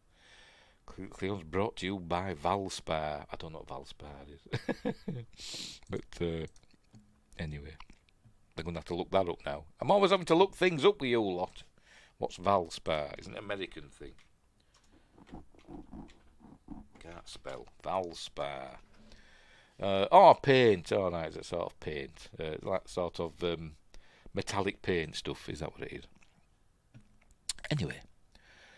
Right, Starfleet Academy can finally explain Star Trek Discovery's Klingons. And there's... I've forgotten all the names. Because in Season 2... in Season 1 of Discovery, they looked like that. And then they tried to make them look more like proper Klingons. That's what they had in Season 2. They gave them hair again. And also they made their head smaller. I've forgotten the name of the character, but they had like an... elongated heads, didn't they? But in Season 2 they gave her hair as well. For some reason her elongated head had vanished. Anyway. Yes, Valspar is a pain company. I've just looked it up. Also hate the plastic green Orions they did in Strange New Worlds and Discovery. They didn't look right, did they? They didn't look right. And how could they bugger that up? To be completely honest, they did them in Enterprise. We saw a few Orions in Enterprise. Just spray paint the Big Show green. Bang, done. Anyway, Star Trek Starfleet Academy can do for Star Trek Discovery's Klingons what Star Trek Enterprise did for the Klingons of the TNG era, and offer an in-universe explanation for the changes to Klingons. Star Trek Discovery was never concerned with explaining the changes to Klingons, since its focus was on moving plot and character forward instead of stopping for lessons in history or xenobiology. I mean, they tried to explain them away as that the Klingon Empire, they had lots of different sorts of Klingons, which were nonsense. Wasn't it? They knew they'd buggered it up and they just thought, we'll try and explain it away. But in Season 2, they just give them hair and said, oh, look, there. They tried to say it was a period of war, so they shaved their heads and beards off. Stupid bloody idiots. Star Trek Starfleet Academy takes place at a school, so there will be natural opportunities for lessons that can educate viewers and Academy cadets at the same time, just like Dr. Erin MacDonald, Star Trek Prodigy Temporal Mechanics Explanation. They grow their skulls for extra war juice. Yeah, apparently, yes, they must do. Oh dear. There are several theories that can explain the differences in Star Trek Discovery's Klingons. An attempt to reverse the effects of the augment virus from Star Trek Enterprise could have overcorrected the Klingon features, resulting in the more pronounced alien visages seen in Star Trek Discovery. Mary Chieffo's Discovery Klingon theory suggests L'Rell leads an ancient sect of outcasts far removed from the Klingons of Kronos, which also explains the differences in culture. Except we saw other Klingons, didn't we? In Season 1, when the war got going, we saw other Klingons, and they all looked like her. None of them looked like proper Klingons, so that's rubbish. A theory dating all the way to Star Trek the Motion Picture suggests multiple variations of Klingons all coexist in the timeline, but hail from different regions or colonies in the Klingon Empire. That's nonsense, isn't it? It's nonsense. Because the Klingons, they'd have wiped each other out, or, until a dominant Klingon race emerged. Because that's what they do, don't they? Anyway. Note, Star Trek Strange New Worlds takes place in the mid-23rd century, like Star Trek Discovery. seasons 1 and 2, and Star Trek the original series, and depicts TNG-era Klingons, suggesting that all 3 variations of Klingons exist at the same time. They just didn't care. They didn't care. Anyway, with a jump into the 32nd century, Star Trek Discovery Season 3 was a soft reboot that attempted to avoid the pitfalls of Discovery's first 2 seasons, and that included not even touching the controversial Klingon redesign. I don't think we didn't even see one, did we? I don't think. After Season 2. Rather than attempt to explain why Star Trek Discovery's Klingons were different, or show how the Klingons might have evolved in the 900 years since the USS Discovery's point of origin, Star Trek Discovery avoided showing any Klingons at all in the 32nd century. This allowed Star Trek Discovery to focus on telling new stories set in a new era, but still rubbish, but also raised questions about what might have happened to the Klingons in the intervening centuries. I don't think they will. I think they'll ignore. They'll carry on ignoring the Klingons. The lack of Klingons in the 32nd century. I mean, the only Klingon we've seen since the end of Discovery Season 2 is Worf in Star Trek Picard, and he's just he's a proper Klingon. Anyway, the lack of Klingons in the 32nd century makes sense from a production standpoint, but Star Trek might also be able to explain why there aren't any Klingons in Star Trek Discovery from Season 3 onwards. Do they even mention them? I don't know. Do they even mention the Klingon Empire? I can't remember if they do or not. It might not be as simple as Star Trek Discovery Klingons being just off-screen. Klingons might have become extinct thanks to centuries of prioritising war. The burn may have made Klingons isolationist and xenophobic. A completely new catastrophe may have befallen the Klingon Empire before the 32nd century. A crash course on Klingons in the Star Trek Starfleet Academy could reveal the Klingons' fate and also explain why Star Trek Discovery's Klingons were so different. Except they won't. Was that it? Right, there we go. Except they won't. I don't think they will. We saw classic Klingons in Strange New Worlds. Yes, we did, didn't we? Yes, we did. I just remembered that, yes. Mostly their heads were a bit rubber. Yes, they did look a bit rubbery. Is it to do... All makeup, all aliens in Kurtzman Trek look rubbery, don't they? Is it something to do with the lighting, or do they not put enough, KY jelly or whatever on? I don't know, but they would look a bit poo. Classic TNG. Yes, they did. I forgot about that, because it's Spock that went down and I was singing with them. Yes, I remember that now. I will give Academy big points if they have 3 Klingon cadets, one of each Klingon design, and they never mention it. They might do. But I don't think we'll see them. I don't think we'll see Klingons at all in Starfleet Academy. But, you never know. You never know. Is that the one from Strange New World? Can't remember. There's, I can't remember the names now. Coke. Can't remember. There he is. Koloth, innit? In his 2 geysers in the original series and in Deep Space Nine. I think it's Koloth, isn't it? Is it? Koloth, Kang, and the other one who I've forgotten. Oh, they're the ones. Yes, they're the ones from Strange New Worlds. Yes, there they are. Look, looking a bit rubbery. I don't know. Is it? It's like they're not finished. They've not put any I don't know, detail, on the makeup. It's like they've just got a prosthetic, spray painted it fleshy coloured, and stuck it on, and they haven't gone in and put any detail in. Michael Westmore, a bit Core, that's it, Core, yes. Core, Kang, and Koloth. Yes, they also had the one Mbenga may have killed.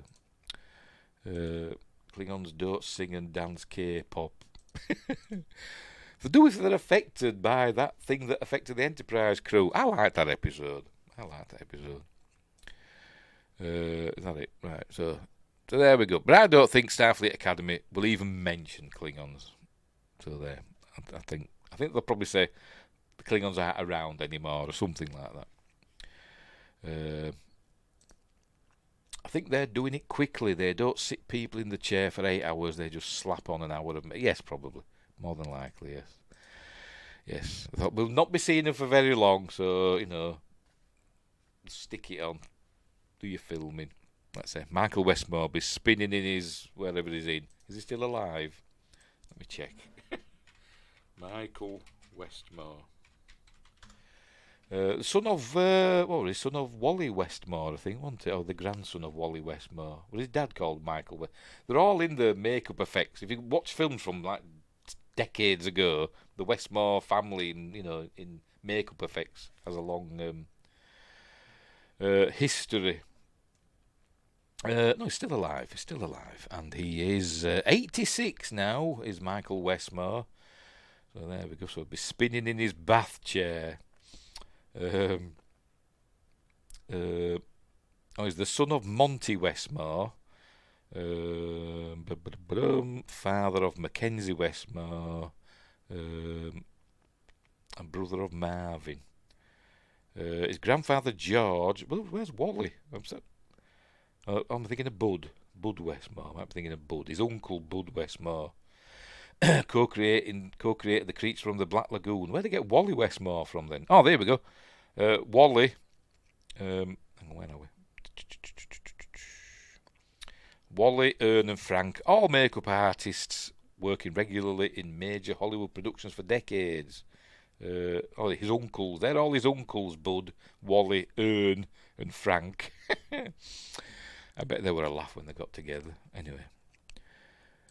Hang on, where we're going? There was probably a Westmore making men into women back at the Globe Theatre.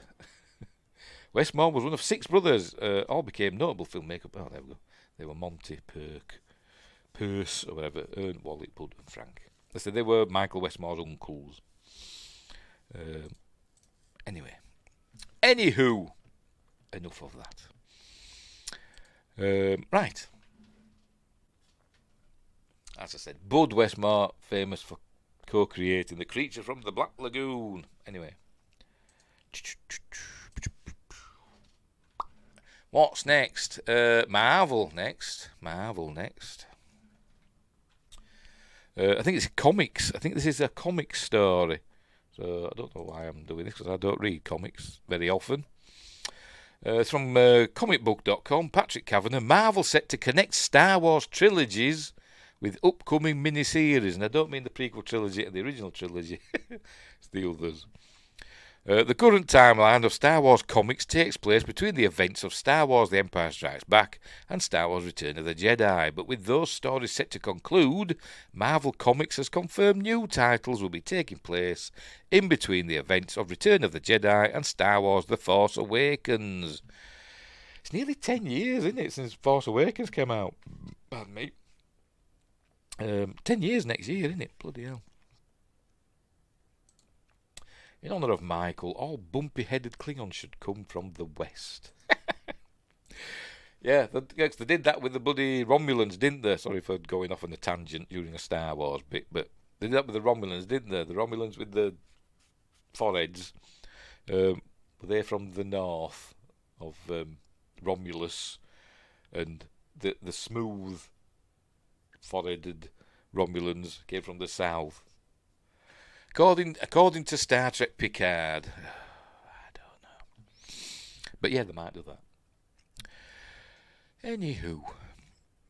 The upcoming miniseries, Star Wars The Battle of Jakku Insurgency Rising, will focus on a pivotal battle in the wake of the fall of the Galactic Empire. I thought they did books about this. What they call it? Road to Force Awakens. They did several books, didn't they? I've got one of them. I think the first one, I forgot what it was called, and it was crap. I didn't finish it. Anyway, a conflict which has largely been shrouded in secrecy since it was alluded to in the 2015 movie. The first issue of the 4-issue Star Wars The Battle of Jakku Insurgency Rising hit shelves on October 2nd. It's an unbelievable honour to be able to tell this lost story of Star Wars history alongside so many amazing artists in the pages of the 3 Battle of Jakku limited series. I thought they'd been done in novels. Writer Alex Segura shared in a statement, "Our story will be epic in scope, involving all the major characters you love, plus some new exciting additions to the mythos. We'll not only give readers a front row seat to the final battle of the Galactic Civil War, we'll reframe the aftermath of the Battle of Endor and introduce a new menacing threat that will keep our heroes guessing. The goal for all of us is to turn up the volume and make sure this adventure stands shoulder to shoulder with the other stories of the era as the Empire collapses and new darkness arises." I remember in the comics, because when I was younger I used to read comics. I used to read the Marvel Star Wars comics, and in that I think after Return of the Jedi they had like pirates claiming Star Destroyers and stuff like that, and going round. They were a bit like I forgot what they call them now. Them that took all the gold motherships, all the gold Hattacks, and Lucy, a bit like the Lucy and Alliance in Stargate. But that were a long time ago in a galaxy far, far away. Drinking game. All of your insiders will report that back to Kurtzman and make it so. My insiders. Is a big Jackson fan. I know that's the rabbit. I don't actually remember seeing that in the comics. I used to read them, the Marvel ones, but I don't remember seeing that. I must have missed that one. Or maybe I'd stopped by the time that one came around. I don't know. But I remember pirates taking over Star Destroyers. Anywho. This series is definitely something fans don't want to miss, editor Mark Paniccia added. Within the chaos and destruction of all three minis, there are elements that hint to what comes next. Oh, and there's a cover. Star Wars: The Battle of Jakku, Insurgency Rising. You know, your standard, what seems to be these days the standard for like comic art. I mean, it's fine, you know, but anyway. Here's what audiences can expect in the upcoming issues of the miniseries. I mean, it looks like it's done on a computer to me. It doesn't look as though an artist with a pen and pencil, pen or whatever. But anyway. I'm old. Here's what audiences can expect in the upcoming issues of the miniseries Star Wars: The Battle of Jakku, #1, written by Alex Segura, blah, blah, blah. A defiant Imperial takes centre stage and goes on the offensive against the New Republic. Leia, however you want to pronounce it, makes a startling discovery in the forests of Endor, who are the mysterious and deadly acolytes of the Beyond. Oh, for Christ's sake. What is the new villain's connection to Darth Vader? These are going to be the Knights of Ren, aren't they? Bet they are. In number 2, Mon Mothma and Leia must make a difficult decision to deal with a defiant Imperial hell-bent on preserving the legacy of Palpatine and Vader. Luke hunts for a lost Jedi relic, but makes a startling discovery. Want that in the game? The underworld simmers with intrigue as an unholy alliance is formed. A ragtag group of New Republic heroes sets out on a mission. So these are going to be like the early days of the Resistance. Anyway, and their return is not guaranteed. So where they're going, unknown regions, rumours of Imperial forces gathering in the unknown regions. I don't know. That's October 16th. Oh, well, we're still going. Number 3, who is the mysterious Raina Oscar? And what does her influence over the defiant Imperial mean for the New Republic? So it's a girl boss. Does the defiant Imperial, is it going to get a name? I'm guessing it's a he, I don't know. Have an Inquisitor by, his side. Our villain consolidates his power, but at what cost? An iconic familiar face arrives to save the captured heroes. Iconic familiar face. Bet it's Lando. Bet it is. And I bet they'll have to squeeze in Thrawn at some point, won't they? Luke versus a new Inquisitor. This is number 4. The Imperial survivors consolidate behind the defiant Imperial.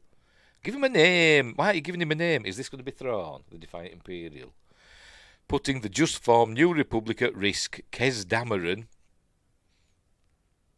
Will that be the father of Poe Dameron? and his team try for a daring escape, but meet an unexpected hurdle. The galactic civil war takes a startling twist, and bad omens arise for the future of the New Republic. Oh, is that it? Yes, that's it. 4. You know, if they pop up on Amazon, you know, you can download them for your Kindle, and they're not like massively expensive. I might be intrigued to have a look. When's it coming out again? I've forgotten. What does it say? October 2nd. October. It's a while off that, isn't it? But anyway, so there you go. So comics are coming to join up Return of the Jedi with The Force Awakens.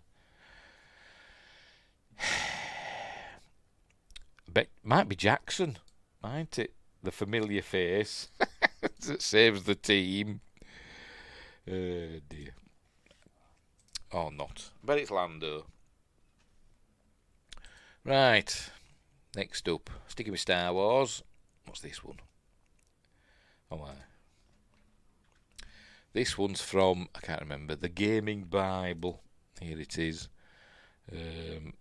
Dan Lipscomb. Star Wars fans just realising Darth Vader was quietly recast years ago. Some Star Wars fans are just realising that the voice of Darth Vader was recast several years ago. Except it wasn't. But anyway. That's right. If you didn't know, James Earl Jones, who voiced Darth Vader for over 40 years, hung up his cloak a while back and retired from voicing the villain. Perhaps most interestingly, Jones signed an agreement with Lucasfilm and Disney, allowing them to use archive recordings and even AI in order to carry on his legacy. So there's not been recast then, they're just reusing him. It's not somebody else. Yes, it could be Nien Numb. Oh dear. With Lando. Because they're best mates now, after Return of the Jedi. This was mentioned on Reddit by a fan who wasn't aware, and one user, Bollen Rocks, pointed out that the recordings were used in Obi-Wan. Didn't they also do AI'd Mark Hamill? I'm sure they did. You know, not only his appearance, did the AI his voice as well? I'm sure I read that somewhere. Anywho, other Star Wars fans began discussing the ethical use of AI in this instance, including user Milliard OK, or Milliard OK, whatever, who said the person the model is based off gave consent for their likeness to be reused, possibly even limited to only use my voice for Vader and see to it my descendants, or only use my voice for Vader. I've got a thing. And see to it my descendants receive royalties for my likeness being used. Many in the Reddit thread see this as a positive use of AI. Given that James Earl Jones is over 90 years old now, it's understandable why he would want to retire, but he had the foresight to know that Vader is a character that will never leave the spotlight. Of course, it helps that Vader's voice isn't exactly human, so AI can produce it well, as pointed out by my husband is gay, I'm not. AI generally does a really bad job at capturing cadence, but Vader is actually fairly flat, so it's able to do it well. I imagine an AI would be able to do my voice like that. Anyway, so if you weren't aware of this change, now you are. James Earl Jones was originally brought on to voice Darth Vader due to the original actor David Prowse's voice being distinctly British. No, what, from Yorkshire to be precise. What, from Yorkshire? Jesus Christ, you're from Bristol, from down south. Peter Mayhew, he wasn't from Yorkshire, but he was working in a Yorkshire hospital when he was cast. But no, Dave Prowse was from Bristol, so he didn't have my accent. He had an accent a bit like that, my love. That's what his accent was like. You were part of the Rebel Alliance and a traitor. Take her away. That was what his accent was like. Not from Yorkshire. From Yorkshire, he said, "You're part of the Rebel Alliance and a traitor. Take her away." That's what that would be like. Anyway, damn, you beat me to it. I can't remember what I was gonna say. Just bring in Dave Prowse. Hagrid, is that you? He's Scottish, is Hagrid. How does it? No. Oh no, the actor's Scottish, isn't he? But his accent's he's from, you know, he's got a Bristol accent, hasn't he? But Robbie Coltrane's Scottish, innit? Anywho. It wasn't deemed scary, which it isn't, which is fair to be honest, and Jones was cast for his deep baritone voice instead. Oh, is that it? Yeah. Yes, because that's going about Darth Maul. Another article. So there we go. Not news. The headline just caught my eye, but whatever. Yes, F's for Robbie. Yes, the late, great Robbie Coltrane. Hey. We're in Flash Gordon briefly. The 1980 Flash Gordon. Didn't have any lines. Anywho, moving on. You're not a master, Anakin. Right, sticking with Star Wars. Hang on. There we go. It's Bladosh. This is from the Belfast Telegraph. Christopher Lee body. Lightsaber used by Liam Neeson in Star Wars, expected to fetch over £60,000 at auction. And there he is with his lightsaber. That bit small, make that bigger. How would he have said no? I don't know. I don't know. It'd just be the same, wouldn't it? No. I don't know. The lightsaber used by Liam Neeson's character Qui-Gon Jinn in 1999 blockbuster Star Wars The Phantom Menace, don't forget the episode 1 part, is expected to fetch up to $80,000, £62,000 at auction next month. The iconic prop is being sold alongside a host of other movie objects at the Entertainment Memorabilia auction in Los Angeles between August 15th to 18th. The lightsaber hilt was held by the Northern Irish actor during filming of the Star Wars prequel, and estimates by the auction house say the prop will sell for anywhere between $40,000 and $80,000, £31 and £62,000, with bidding starting at $20,000, £15,000. The replica is seen in many of the film's most memorable scenes, including the the Jedi Knight's fight with battle droids. Ooh, little spider on me there. And in his fatal final duel, spoilers, against Darth Maul, the film's iconic villain. Can't say spoilers because it was spoiled on the CD, wasn't it? The music thing, the score. Qui-Gon Jinn's noble end, or did it say noble death? I don't think it's noble end, doesn't it? Qui-Gon Jinn's noble end. Anyway, the prop is even more significant as Ballymena-born Neeson personally picked this hilt design for his character in the film. Describing the lot, the site says the film introduced audiences to the world before A New Hope with a far younger Obi-Wan Kenobi, Ewan McGregor, than a Padawan under Master Jin.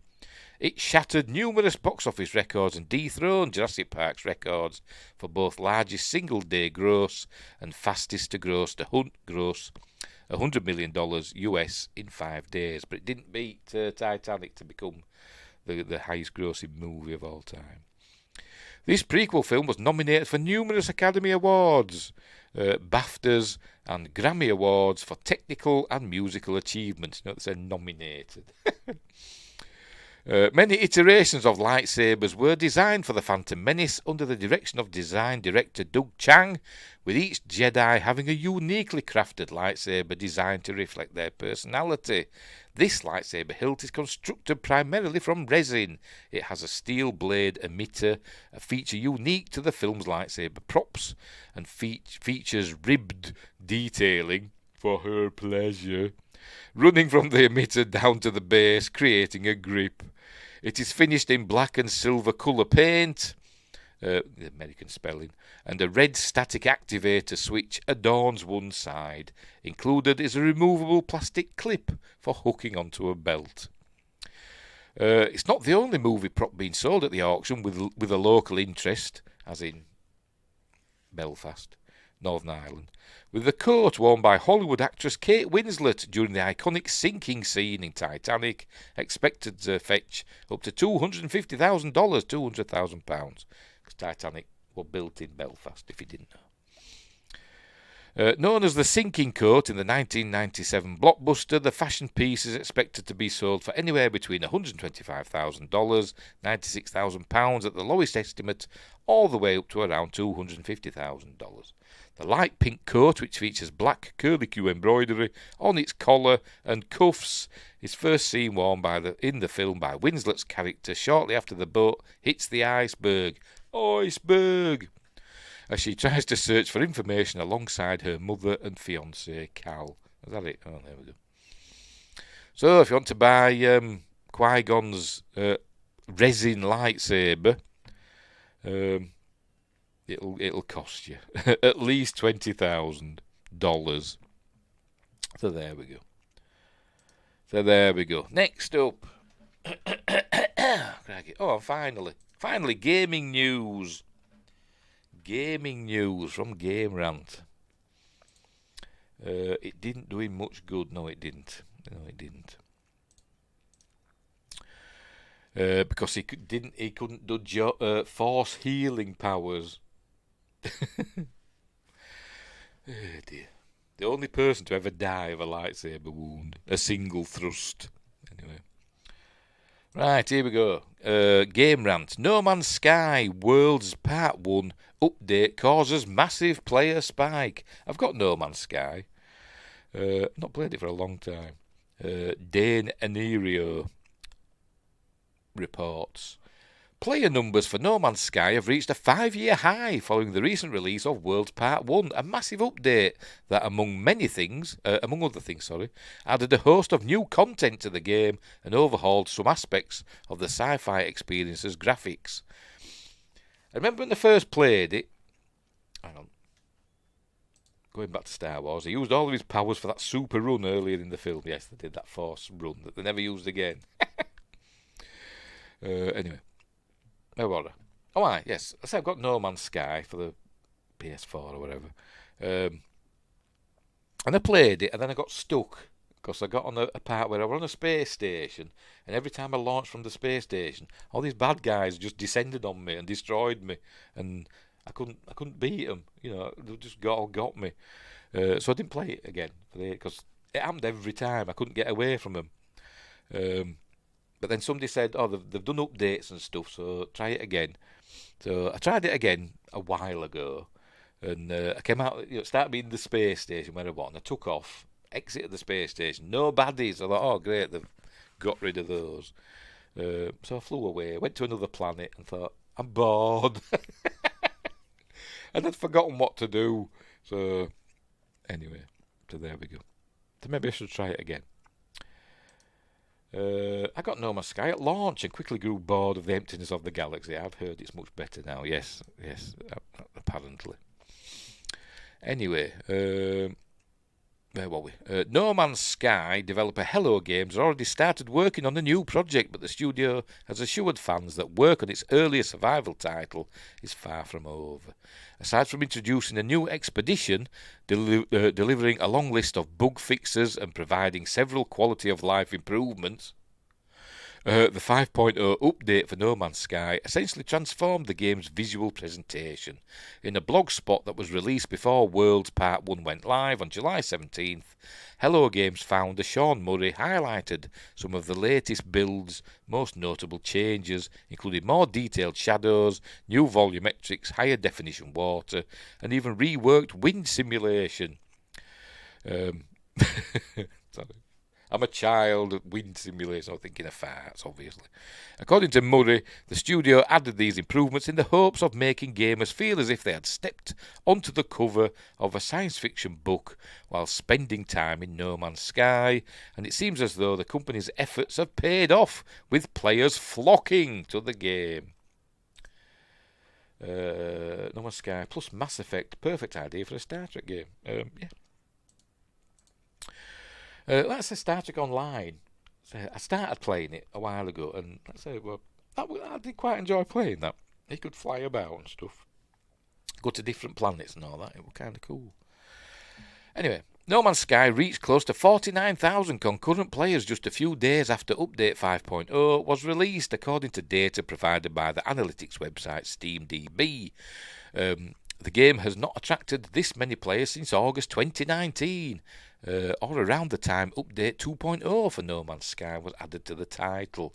Worlds Part 1 has also boosted sales, as No Man's Sky has become one of Steam's top sellers during the week of Update 5.0's release.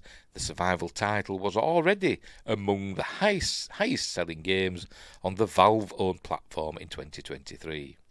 And that's showing a tweet showing, I don't know, £309. Oh, that's a Steam Deck. Oh, 20 quid on Steam. Right, it's at number one, is it? Don't know. Doesn't say that it's number one, but it must be number one. Hello Games released patch 5.00.1 on July 19th, resolving a number of reported issues for PC players. An even newer update, patch 5.01, went live on the PS4 and PS5 versions of the game a few days later on July 22nd. Among the problems both patches addressed was a crash related to NPC interactions on freighters, as well as one that involved the new Broodmother enemy in No Man's Sky. During the Game Awards 2023, Hello Games unveiled its newest project, Light No Fire, to the public. The game promises to be a survival title focused on a singular world, but Murray claimed it would be more ambitious than No Man's Sky. More ambitious? There's supposed to be like a bazillion trillion planets in No Man's Sky. But anyway. The developer tried to allay fears that Light No Fire would negatively impact work on No Man's Sky by noting in his aforementioned blog post that Worlds Part 1 was named as such because even more updates would arrive in the future. And here's some pictures from No Man's Sky. Each world, is different and essentially random.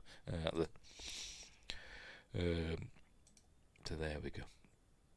Looks cool. Is that in some sort of storm, or is it blowing up? I don't know. That looks dangerous. Hey, that's an Avatar, not Avatar, Pandora. Anyway, we still haven't done. The most recent title Hello Games shipped was The Last Campfire, a puzzle adventure game released in late 2020. Despite being a smaller project compared to No Man's Sky in terms of scope and scale, The Last Campfire was widely praised by critics at launch, and it currently holds an overwhelmingly positive overall rating on Steam. So there we go. I might give it another go. I think I've got it on my PS5. I think that's what I went back to it on my PS5, because you can play PS4 games on your PS5. So I put my PS4 game in, and I don't know if it downloaded the PS4 version or the PS5 version, I don't know, but I'll have to give it another go. Stick the disc in and see what happens. And try again and see if I don't get bored this time. But they've got Stargate there by the looks of it, haven't they? I might check back in as well. Yes, I might. Especially if they've got a Stargate, look. Where that's going. Is it the Destiny? Anyway. By the way, speaking of Stargate, hang on, let's get rid of that then, because that was the last story, I think. But speaking of Stargate, Sci-Trek, Jay at Sci-Trek had a little video earlier on today with a title suggesting that there might be an announcement about Stargate at San Diego Comic-Con, and then he went on to say, but there probably won't be. But anyway, so go and check that out. Anyway, so there we go. Right, so we're done and dusted for another week. I might chop up some of these and release them as separate videos. We'll see. My beard's gone curly again. Look, still curly. I want it to grow out, this curl, will it? Or will it just curl up? Not that way. And hang myself with it. I don't know. Anyway, we'll leave it there. Hang on, we won't, because Wingrace is saying, according to the Popcast, they saw the proposed reveal for Stargate last SDCC that got scrapped. So we'll probably get a new gate in about 12 years. Yes, probably. Yes, I'm not holding my breath. It'd be nice, though. It'd be nice. Why can't they just do something small? Like they did with Stargate Origins. Because I didn't mind that. Why don't they do something small like that? Just to keep fans, interested. Ooh, new Stargate. Not a web series, but maybe, something little for Amazon Prime. a low budget movie. I don't know, but anyway, maybe set in the SG-1 universe, or whatever. Just a little adventure for an SG team, a bit like a fan film. Like they just put money into a Stargate SG-1 fan film in like a little separate adventure. But they won't, will they? They won't. And if it does come back, it'll be 6 episodes. Yes, probably. Because they seem to be getting lower and lower with the episode counts, don't they? These years, they're getting like British series. British series tend to be 6 episodes for some reason. Mostly. Not always, but mostly. Anyway, have a great evening, everyone. See, Josh is out of here. He's had enough. Right, yes, so we'll leave it there. So what's coming up next? What day are we on? Monday. Wednesday. Oh, I don't know what day it is. Hang on. Friday night's appointment with Fear this week is Psycho. Jin, jin, jin, jin. There we go. One of my favourite films of all time. So that's you can see it reflected. My screen reflected on Marion's face. So that's on Friday, and next Monday. I still haven't got the disc out. I forgot. Speaking of Stargate, next Monday's. No, I'll go get it. Hang on, I'll go get it. Bear with me. Where's my torch?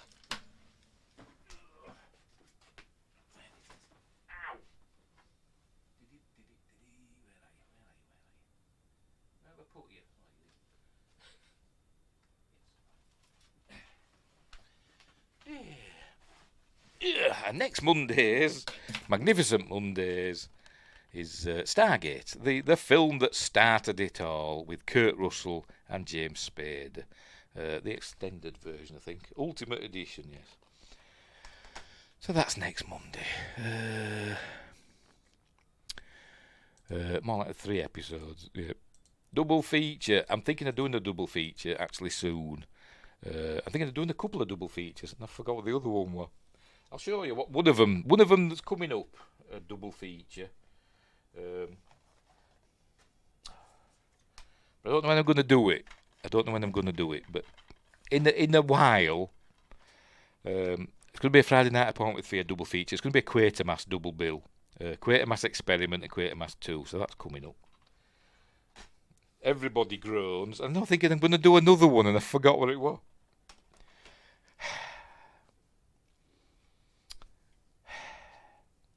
Can't remember what it was. But no, not a double feature with the 1998 version. Still here, just always lurking, yeah. With Vince Vaughn, yes, the 1998 version. Which I didn't mind it, but it was just pointless, wasn't it? The remake. I've got it over there somewhere. On DVD. It was just pointless. I forgot her name. She died, I think, hasn't she? I forgot her name now, who plays Marion in it. Hang on, I have to look it up now. Psycho 1998. There we go. Where are we? Anne Hesh, that's it. Did she die? Yes, she was. She did die. Yes, I thought she did. Anne Hesh, she's no Janet Leigh, is she? But anyway. Bates Motel was good though. Yeah, we're alright. With Bates Motel. Quite enjoyed that. With her from The Conjuring. I can never remember her name. But her, yes. Right, so I can't remember what were the other double bill I were going to do. I can't remember.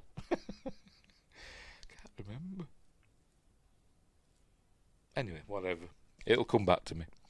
Right, we'll leave it there. So, thanks for watching. Thanks Wingrace and Josh Temple, and somebody else also popped in. I forgot your name.